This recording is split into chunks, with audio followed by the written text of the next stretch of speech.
Merci d'être avec nous sur ITV. Bonsoir à toutes et à tous. Bienvenue dans le 1945 à la une de l'actualité. Idrissa Seck officialise sa démission et celle de ses partisans ministres. Le chef de l'État procède à un réaménagement du gouvernement. Le Premier ministre Amadou Ba va cumuler les fonctions de ministre des Sports et de l'Élevage, des postes occupés jusqu'ici par Yankoba Diatara et Ali Saleh Diop au Conseil économique, social et environnemental. C'est Abdoulaye Daouda Diallo qui remplace Idrissa Seck. Actualité ce lundi, c'est aussi le chef de l'État qui réitère son appel au dialogue à 10 mois de la présidentielle. Une main tendue de Macky Sall déclinée par certains membres de l'opposition. Réaction de certains citoyens dans ce journal. Dakar envahi par les motos Jakarta qui proviennent des régions. Les Jakartamens ont quitté Kaolack, Diourbel, Touba pour venir gagner leur vie à Dakar où l'offre est plus grande. À Colobane, en leur fief, les Jakartamens dénoncent les tracasseries policières. Reportage à suivre dans ce journal. Voilà pour les titres. Tout de suite, le développement.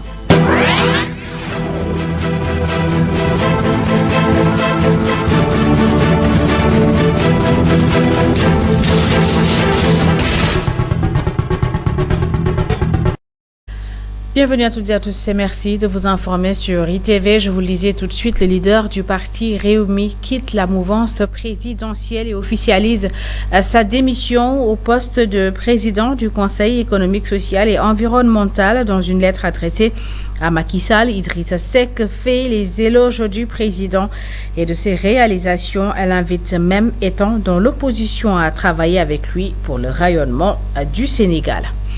Le départ de Réumi de la mouvance présidentielle et ses conséquences au plan institutionnel dans le gouvernement, pas de remaniement mais plutôt un réaménagement. C'est le Premier ministre Amadou Ba qui va cumuler les fonctions de ministre des Sports et celui de l'Élevage. Réaménagement à la suite de la démission du gouvernement des ministres Yankoba Diatara et Ali Saleh Diop. Et concernant le Conseil économique, social et environnemental, c'est l'ancien ministre de l'Intérieur Abdoulaye Daouda Diallo qui remplace Idrissa Seck. Il a aussi été ministre des Transports terrestres et du désenclavement en 2017, puis ministre des Finances et du Budget en 2019. À présent, la réaction d'un acteur du secteur concerné par ce changement dans le gouvernement. Le président de la Maison des éleveurs du Sénégal déplore la démission d'Ali Saleh Diop à quelques semaines de là à Tabaski. Il est joint au téléphone par Cheikh Diop. Non, vraiment, c'est que nous souhaitons quand même que le ministre Ali Saleh continue le boulot, mais sinon aussi le président de la République, il est maître de tout, parce que tout ce qu'Ali a fait, c'est le président de la République qui le fait, parce que c'est lui qui le donnait des moyens et aussi son vision à traduire pour le secteur quand même. Donc, nous, il n'y a pas de problème. Notre souhait quand même que le président de la République, je sais qu'il va continuer à réfléchir profondément, parce que s'il prenait tous les ministères, les donnait à Premier ministre, quand même qu'il savait les saintetés qu'il les met dans le deux ministères. Parce qu'au niveau du ministère de l'Élevage, là où on parle actuellement, d'ici 2 mois, nous célébrons les fêtes de Tabaski. Bon, aussi, c'est demain que nous devrons faire le lancement pour le recensement du cheptel, sans compter d'autres programmes qu'il fait pour le ministère de l'Élevage. Donc, si Ali Saleh est parti, nous ne le souhaitons pas, mais c'est le président de la République qui donne tous les moyens. C'est lui qui a son vision. Et après Ali Saleh, il fait ce que le président de la République a dit. Le parti Réumi qui quitte la mouvance présidentielle au moment où le chef de l'État lance un appel au dialogue à toutes les forces vives de la nation. Macky Sall a réitéré son appel lors de la Corité, appel au dialogue à moins d'une année de la présidentielle déclinée par une partie de l'opposition. Réaction diverses chez des citoyens rencontrés par Fatimatou Bintouba et Seleman Diallo. L'appel au dialogue et à la concertation lancé par le président de la République Macky Sall vient à son heure, selon ce jeune homme. Il magnifie l'initiative et invite les forces vives de la nation à y répondre positivement. suivi comme tout Sénégalais à travers la télé. Et donc nous en réjouissons et nous profitons également de cet appel pour demander à nos concitoyens de suivre l'appel du président de la République. Parce que comme nous le savons tous, on est dans un pays où on vit en parfaite harmonie et il y a la cohésion sociale. Et donc les divergences politiques ne doivent pas être constituées des querelles qui empêcheraient notre pays ou même faire entrer notre pays dans le chaos. Un point de vue que ne partage pas cette jeune dame sous le couvert de l'anonymat. Pour elle, le président s'y est pris un peu tard. C'est pas une possibilité, juste à quelques mois des élections, que le président le président va appeler à l'opposition. Vu beaucoup de cas qui se sont déroulés en plus, il y a quelques mois des élections, on a assisté à des manifestations, des arrestations. Il y a de la rancœur. Donc pour moi, c'est plus possible d'appeler avec tout ce qui s'est passé. Selon cet étudiant, c'est une demande sociale et approuve la démarche du chef de l'État. C'est un appel qui vient à point nommé parce qu'actuellement le climat politique qui est assez tendu. Nous avons besoin d'un dialogue sincère et fiable entre les acteurs politiques pour pouvoir apaiser la tension. Cela quand même va entrer dans un climat d'apaisement mais également dans la concordance du temps avec ce que demande le temps. Comme l'a dit le président de la République, si on ne dialogue pas, on ne peut pas régler les questions de la société. Donc c'est une demande sociale. La main tendue du président de la République, diversement appréciée par les citoyens, pour certains, c'est un premier pas vers la stabilité du pays à moins d'1 an de la présidentielle. D'autres, par contre, sentent un parfum de manœuvre et de stratégie politique. Reportage de Fatimata Binsouba qui clôt le chapitre politique de ce journal. Parlons à présent de la stratégie Sénégal numérique 2025. Le ministère de l'économie numérique maintient le cap. Il a initié un atelier de validation de la revue annuelle numérique. L'objectif pour le ministère était d'échanger avec les acteurs du secteur sur les acquis et les perspectives du domaine. La situation de la Poste était également au cœur des débats et les autorités ont annoncé le déploiement d'un plan de redressement de l'entreprise. Amadou Bari et Mafalfal pour les explications. Du président. Cet atelier organisé par le ministère de la Communication, des Télécommunications et de l'économie numérique s'est voulu un cadre d'échange inclusif réunissant tous les acteurs du secteur. La tutelle a exposé ses réalisations dans le domaine durant l'année écoulée et les perspectives pour l'année 2023. Le bilan est positif, il faut le dire, malgré les contraintes qu'on a eues, notamment avec, vous le savez tous, la crise sanitaire, mais aussi la crise au niveau sécuritaire. Mais il faut retenir que le secteur du numérique joue un rôle important dans le cadre de l'économie nationale. À 2 ans de l'échéance de la stratégie Sénégal numérique 2025, le cap reste maintenu, indique la représentante du ministre de l'économie et des télécommunications. L'objectif reste atteignable et je reste optimiste. L'objectif sera atteint au moment du bilan.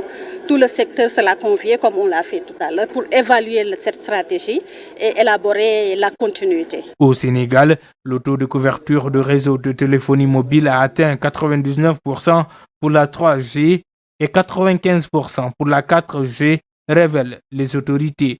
Mais il existe encore des disparités territoriales à résorber, reconnaît le directeur général du Bureau de perspectives économiques à la primature. Ce n'est pas rare que sur le terrain, au niveau rural, que vous perdiez le réseau, que vous n'ayez ni téléphone ni connexion par Internet, alors que les factures tombent tous les mois. Donc c'est quelque chose d'inéquitable qu'il faut corriger très rapidement en investissant au niveau du secteur privé, notamment les sociétés de télécommunications, pour mailler le territoire national avec tout ce qu'il faut. Élaborée en 2016, la stratégie Sénégal numérique 2025, dans le cadre du PSE, vise à servir de catalyseur à la modernisation de l'économie et à l'amélioration de la compétitivité. Direction Ndiagana, où les populations de 15 villages dénoncent un manque d'égard des autorités. Dans ces localités, il n'y a ni eau, ni électricité et l'accès aux soins est quasi impossible. Elles interpellent les autorités sur leur situation. Reportage Montagakan et Mamadouba. C'est dans une colère noire que les populations des bas-fonds de la commune d'Ndiaganyao ont élevé la voix pour interpeller le chef de l'État à propos de leurs poignantes préoccupations qui portent sur l'accès au courant, à l'eau et aux soins de santé primaires. Se considérant comme des laissés-pour-compte, les manifestants ont énuméré un chapelet de doléances dont le courant. On dirait qu'on ne fait pas partie du Sénégal. Nous vivons dans 15 villages qui manquent de tout. On peine même à trouver de l'eau fraîche à cause du défaut de courant. Nous t'interpellons directement, Macky Sall. Nous demandons que vous nous veniez en aide. Si les portables sont vides, nous sommes obligés d'aller à Ndiagana pour les recharger. Même l'indispensable eau fait défaut. Si vous voyez l'eau que ces villageois boivent, vous ne pourriez pas y croire. Les jeunes qui sont contraints de quitter leur terroir en quête de travail demandent la mise sur pied d'un domaine agricole communautaire.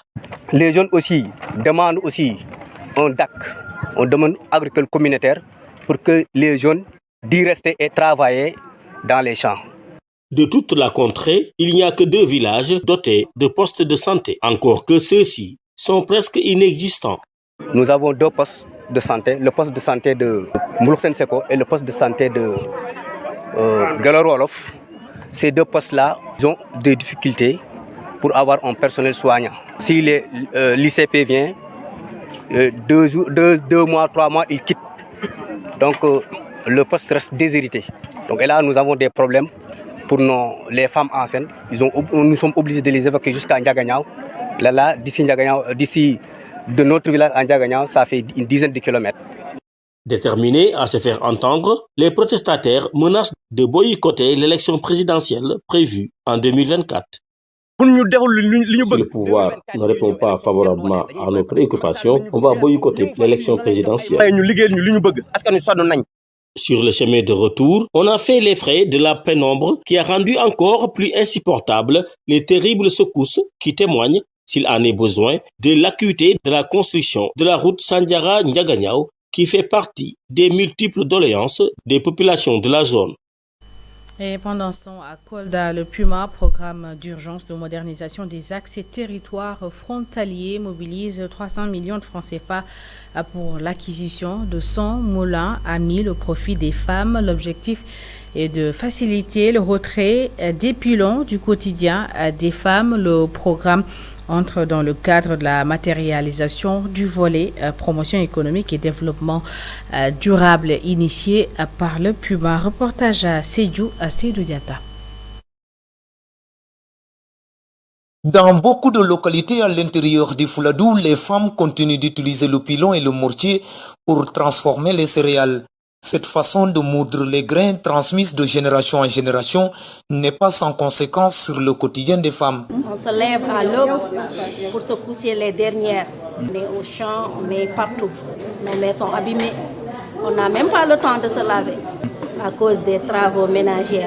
La vie de la femme est très pénible, pour dire vrai. Depuis la mise en œuvre et l'intervention du programme d'urgence de modernisation des axes et territoires frontaliers PUMA dans la région de Kolda, les pylons et les mortiers sont en train progressivement de céder la place aux moulins dans le cadre de la modernisation de son volet promotion économique et développement durable.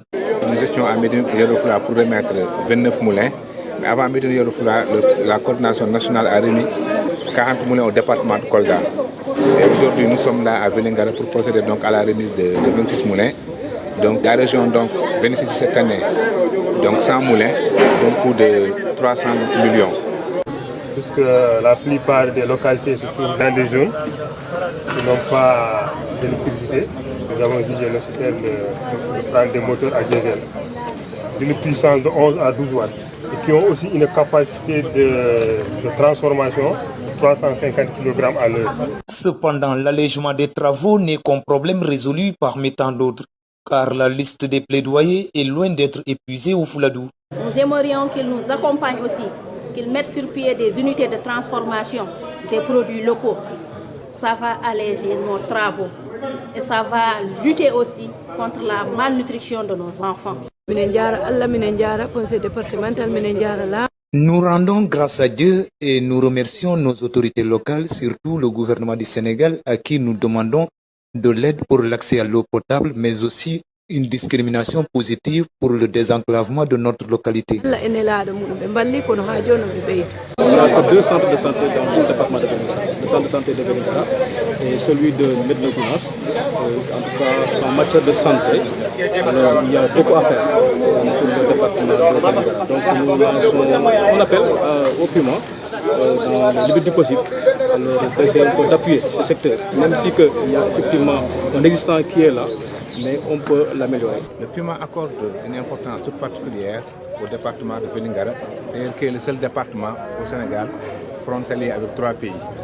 Et c'est pourquoi depuis la mise en place donc, du programme, non seulement le PUMA a amélioré la mobilité des populations frontalières de Vélingara, mais aussi le PUMA a renforcé les infrastructures. Et nous comptons également cette année poursuivre également ce volet en dotant également les autres communes de Vélingara, des ambulances donc médicalisées pour faciliter donc les évacuations donc sanitaires, mais aussi améliorer sensiblement les conditions de vie des populations de Vélingara.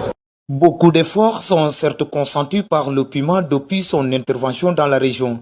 Mais de Kolda à Vélingara, en passant par Médina Yoro Fula, des infrastructures sociales de base, notamment la carte sanitaire, restent le leitmotiv. Et tout à l'heure, si vous êtes à Dakar, vous avez dû certainement remarquer depuis quelque temps la forte présence des motos à Jakarta. À Koloban, par exemple, les Jakartamens proviennent de Kaolack, de Touba et de Diourbel. Ils ont choisi de rester à Dakar parce que la demande est plus forte et ils y trouvent leur compte. Seul bémol pour ces jeunes, les tracasseries policières. Reportage à Koloban, à Liusowa. Des va-et-vient incessants, passants, marchands ambulants, voitures et conducteurs de tchak-tchak se côtoient sans aucune barrière à Koloban.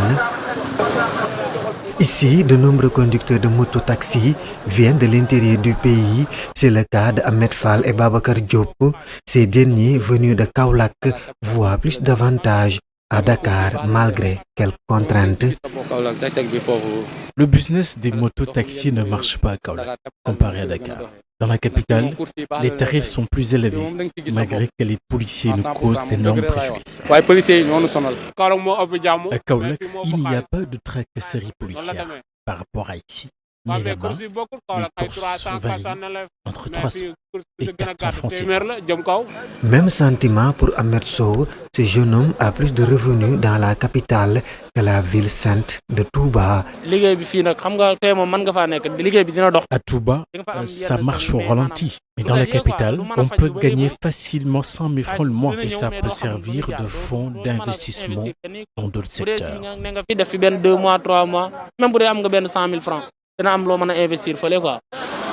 À Koloban, circuler devient un vrai parcours du combattant. Les marchands ambulants occupent les trottoirs, les tchak-tchak installés aux abords de la route, passants et voitures obligés de partager la route.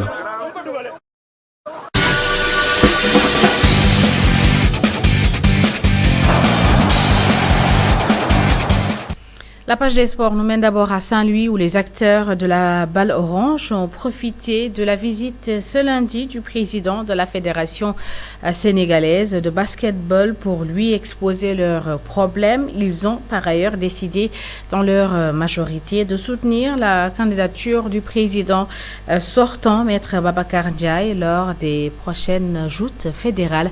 Momar Lisnian et Mokhtar Sek. Les acteurs du basket de la région de Saint-Louis ont fait un diagnostic sans complaisance de la situation de la discipline sportive au plan local. Nous avons eu la chance d'avoir la participation des équipes, même celles-là qui n'ont pas eu s'affilier. Et le travail de diagnostic, d'échange, de partage des difficultés que les uns et les autres. Et je pense que c'était donc des échanges très fructueux, au sortir donc desquels effectivement des pistes de solutions ont été dégagées pour le grand bonheur des acteurs de Saint-Louis. Un diagnostic a été fait, ça concerne surtout le problème du terrain de Saint-Louis Basket Club qui doit être réhabilité. Moi, je dirais même pas réhabilité, mais il faut une salle de basket à Saint-Louis. Ça concerne aussi le montant du transport, de la subvention du transport, compte tenu du fait que les équipes de Saint-Louis, comme les équipes de Ziguinchor l'ont posé hier avec la rencontre des équipes de première division, se déplacent plusieurs fois à Dakar. Et c'est un déplacement coûteux. Donc, il souhaiterait une discrimination positive. La visite du président de la Fédération sénégalaise de basketball a également été positive pour le candidat à sa propre succession qui peut désormais compter sur le soutien de la majorité des clubs de la région. Je suis satisfait même des fruits de mon déplacement à Saint-Louis parce qu'il y a au moins 3 équipes de Saint-Louis, 2 équipes de première division et une équipe de Dagana qui est affiliée. Au moins les 2 équipes de Saint-Louis Basket Club et IGB m'ont apporté leur soutien. Ça fait 4 voix sur 5 pour la région. Je pense que je rends très satisfait. L'actuel président de la Fédération sénégalaise de basketball compte ainsi avoir un prochain mandat pour, dit-il, mener à terme ses projets. Football à présent, les finales des moins de 13 ans et des moins de 15 ans du tournoi potentiel se sont jouées ce dimanche au stade Ngalandou Diouf de Rufisque, un tournoi en hommage à Mamadou Salif Diallo, journaliste sportif à l'agence de presse sénégalaise. C'était en présence de sa famille, mais aussi de notre reporter Saïkou Seydi. Il n'y a pas mieux qu'un tournoi de football qui regroupe des jeunes de moins de 13 ans et des jeunes de moins de 15 ans pour rendre hommage à feu Mamadou Salif Diallo, le défunt journaliste qui a consacré son séjour sur terre au football. C'est un projet que Salif et moi avions initié. Il m'accompagnait pour développer le football ici à Sangalkam. Il est décédé au moment où le projet prenait de plus en plus forme. Son décès m'avait beaucoup affecté. Nous avons perdu quelqu'un de très humain et de très serviable. Donc, il mérite cet hommage qui lui est rendu aujourd'hui. Un geste très marquant aux yeux de la famille de Mamadou Salif Diallo, sa veuve, son fils aîné, sa sœur et autres proches de sa famille ont effectué le déplacement pour témoigner de l'amitié entre Abdoulaye Gueye et le regretté journaliste sportif. Il était son confident et il a tenu à préserver la mémoire et le souvenir de Salif parmi nous. Et c'est ça qui est important et c'est ça que nous saluons. Moi en tant qu'épouse et la famille ici derrière moi. Avec Mamadou Salif Diallo, Abdoulaye Gueye nourrissait un grand projet pour développer le football de Sangalkam. Pour la mémoire de son ami, il compte poursuivre le travail. L'objectif de ce tournoi, c'est de développer le football de Sangalkam. Quand j'ai parlé à Salif de mon idée, c'est lui qui m'avait conseillé de faire de Sangalkam la base du projet. Ce que nous voulons, c'est promouvoir le travail pour que dans l'avenir, des clubs issus de tout le pays participent à ce tournoi. Casa Academy de Kernyaïlo a remporté la finale chez les U13 devant Académie Espoir de Bambilor. Chez les U15, c'est l'Académie Espoir de Bambilor qui s'adjure du trophée. À présent, le Tour d'Europe des Lions en France, Habib Diallo réalise un doublé en Ligue 1, en Ligue 2. Lamine Camara, auteur d'une passe décisive, et écope de son premier carton rouge avec Metz. Sadio Mané marque encore avec le Bayern et en Turquie. Les Sénégalais affolent les compteurs. Plus de détails avec Cheikh Diop. En Ligue 1 française d'abord, Habib Diallo revient de sa suspension avec le PSG étalé, battre Angers chez lui 2-1 avec le premier but de la saison de Sada Thioub. Mory Diaw et Clermont ont surpris Nice à domicile, 2-1. En Ligue 2, c'était le week-end des grandes premières pour Lamine Camara. Pour sa deuxième titularisation de rang face à Saint-Etienne, le milieu de terrain messin a délivré sa première passe décisive avant d'être expulsé en fin de match. Cheikh Tidiane Sabali, qui était aussi de la partie, a délivré une passe décisive. En Serie A, Boulaye Dia marque encore avec Salernitana, son 11e de la saison en championnat, ponctué d'une 6e passe décisive pour une victoire de son équipe face à Sassuolo 3-0. En Allemagne, c'était la journée de la rédemption pour Sadio Mané. Après ses déboires avec le Roi Sané et son élimination en Ligue des Champions, il est toujours là. Titulaire face à Mayence, il a ouvert le score pour le Bayern, son 6e but de la saison, malgré la défaite, 3-1. En Turquie, les Sénégalais règnent en maître. Dans un match fou, Demirspor a battu Kayserispor 5-3 grâce à un doublé de Chérif Ndiaye. Et les 3 buts des visiteurs ont tous été inscrits par Mambaba Thiam, dont le compteur but est désormais à 9.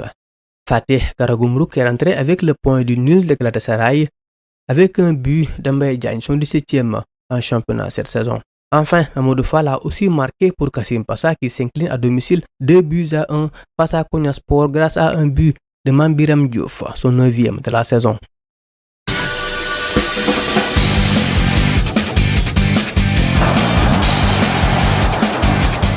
Merci, c'est la fin de cette édition. Merci à toutes et à tous de l'avoir suivi. Merci de votre fidélité. L'information continue sur notre site internet, le www.emedia.sn. Bonne suite des programmes.